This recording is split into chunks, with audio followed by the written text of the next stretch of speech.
ஆன்மீக நண்பர்கள் அனைவருக்கும் அன்பு கலந்த வணக்கங்கள். இன்றைக்கி நாங்கள் ஆன்மீகம் சம்மந்தமான பதிவில் தலைகள் 22 கைகள் ராமநாதபுரத்தில் ஒரு விஸ்வரூப தரிசனத்தை பற்றி பார்க்கலாம் வாங்க. தமிழகத்தில் எத்தனையோ முருகன் கோயில்கள் இருந்தாலும் ராமநாதபுரம் மாவட்டம் குண்டுக்கரையில் வீற்றிருக்கக்கூடிய அருள்மிகு சுவாமிநாத சுவாமி திருக்கோயிலில் மிகவும் தனித்துவமானதுன்னு தான் சொல்லணும். ஏன் இந்த ஆலயத்திற்கு ஒரு முறை செல்லணும்னு சொல்லி பார்த்தீங்கன்னு சொன்னால், பொதுவாக முருகப்பெருமான ஒரு முகம் அல்லது 6 முகங்களுடன் தரிசிச்சிருப்போம்.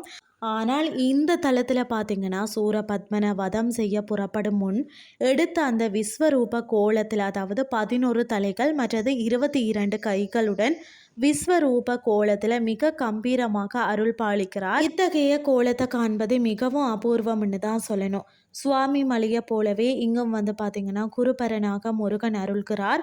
ஆனால் பார்த்தீங்கன்னு சொன்னால் ஒரு வித்தியாசம். இங்கே தகப்பன் சுவாமியான முருகன் கூன்றின் மீது அமர்ந்து பிரணவ மந்திர உபதேசம் செய்ய அதை சிவபெருமான் என்ற கோலத்தில் கேட்கிறாராம். முருகனே சிவன், சிவனே முருகன் என்ற தத்துவத்தை இது உணர்த்துகிறதுன்னே சொல்லலாம். 7 அடி உயர துக்கைன்னு சொல்லப்படுகிறது. அதாவது முருகன் மட்டுமின்றி இந்த கோயில 18 கரங்களுடன் கூடிய 7 அடி உயர பிரம்மாண்ட துக்கை சிலையும் இங்கு காணப்படுகிறதாம். தைப்பொங்கல் அன்று இந்த அம்பிகைக்கு சாகம்பரி அலங்காரம் செய்யப்படுவது கண்கொள்ளா காட்சியாக இருக்குமா. மாணவர்கள் இந்த தல முருகனை வணங்கினாலே கல்வியில சிறந்து விளங்குவார்கள் என்பதும், மன அமைதி தேடி வருவோருக்கு இந்த தலம் ஒரு மருந்தாக அமையும் என்பதும் பக்தர்களின் நம்பிக்கையாக இருக்கிறதா. திருச்செந்தூருக்கு அடுத்தபடியாக இங்குதான் சூரசம்கார திருவிழா மிக விமரிசையாக 7 நாட்கள் கொண்டாடப்படுகிறதா. அந்த சமயத்தில் விஸ்வரூப முருகனை தரிசிப்பது கோடி புண்ணியம்னு சொல்லப்படுகிறது.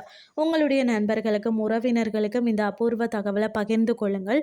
நீங்களும் ஒரு முறை இந்த விஸ்வரூப தரிசனத்தை பெற்று முருகனின் அருளை பெற்றுக்கொள்ளுங்கள் என்று கூறிக்கொண்டு இன்றைய ஆன்மீகம் சார்ந்த பதிவை நிறைவு செய்து கொள்கிறேன். இதே மாதிரி மற்றும் ஒரு ஆன்மீகம் சார்ந்த பதிவோடு உங்களை சந்திக்கிறேன். நன்றி.